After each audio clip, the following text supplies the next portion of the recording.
Alright, a lot of people have been asking me lately for some tips on how to do cartwheels. So here are some things to consider. There's many approaches to doing cartwheels, but here are some things that should make it a little bit easier for you to learn. One, make sure that you know where the center of the wheel is, and understanding your symmetry when being in the wheel is going to be very helpful, especially for later on when you want to stand the wheel up and have more control. So what I'm going to do to start this cartwheel is I'm going to do what we call front loading the wheel. I'm going to place my trail leg into the cartwheel in the center of the wheel, and then I'm going to place my lead leg into the cartwheel up as high as comfortable, and my lead hand into the cartwheel as low as comfortable. So what I'm doing is I'm creating the smallest gap between my foot and my hand as possible, because by the time you reach your foot on the ground, your hand will only be a few inches away, and at that point you have the decision, you have the choice of whether you want to step out or you want to complete the cartwheel and find your handstand.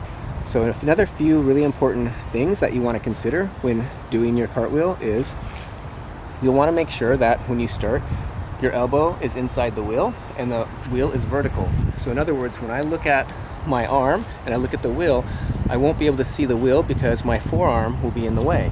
And this way, as soon as I push and have support, it's going to go through my elbow and onto my shoulder, and I'll have support. If you're starting your cartwheel and you feel like you're in the wheel because you're looking at it, but yet the elbow is on the outside, what's going to happen is as soon as you start rolling, you're going to notice that in motion you're going to have to change your position in order to have support. So you want to make sure that you're giving yourself the mechanical advantage of being inside the wheel to begin with, so that you can have that support phase immediately. Okay, so once again, my trail leg is on the center of the wheel. I'm going to move my lead foot as high as comfortable and my lead hand as low as comfortable when I begin. Now, another thing you want to think about is if your wheel is approximately 6 foot tall, it's going to travel about 20 feet before it comes back to a stand position. So if the wheel starts falling and dropping away before you've even placed your foot or your hand on the ground, just mathematically you're probably not going to make it, because you only have about 5 feet or so to drop in one direction, but yet you have 20 feet to travel with the wheel to make the cartwheel. So you want to give yourself the advantage of going straight in the beginning of the cartwheel. So some prerequisites would obviously be understanding how to do a cartwheel outside of the wheel first and being comfortable in handstands. So I'll demonstrate a cartwheel for you now using that approach. Foot in the center.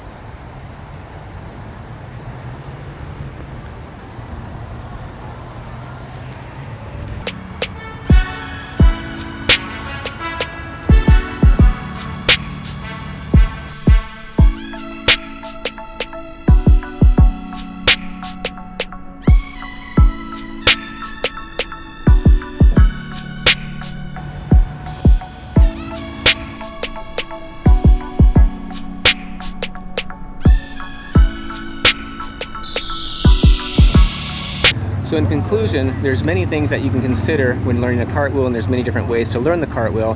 And first off, you want to make sure that you are comfortable doing a cartwheel outside the wheel.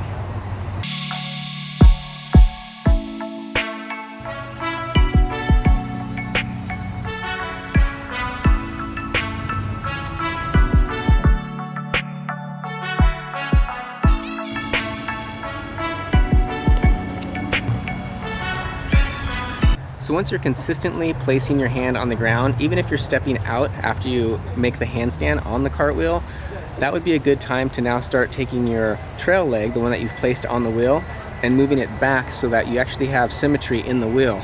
Because in the beginning, I always suggest front loading the wheel, and that ensures that the athlete has the mechanical advantage of weighting the wheel, where the momentum will take you to your hand very easily. However, once you're doing that consistently, it's nice to have your body in the center of the wheel, because there's no more fears about placing the hand and doing the cartwheel. So you're now focused on standing up the second half of the cartwheel. But in order to do that really efficiently and effectively, you again want to give yourself the mechanical advantage of being very symmetrical in the wheel, so that you can just shift your weight from side to side, and that will help stand the wheel up almost automatically.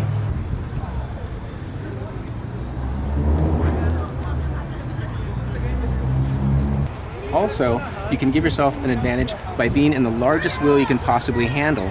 And this keeps you from going into too deep of a squat and really loading and having a lot of pressure on your hands. If you're in a really deep squat, and then you'll need to have your arms straight on the cartwheel. It's very difficult or not suggested to do a cartwheel with bent arms. I'm Sam Tribble, you're watching Spin Tutorials, and I hope that's been helpful. If you have any questions or comments, you can leave them down below.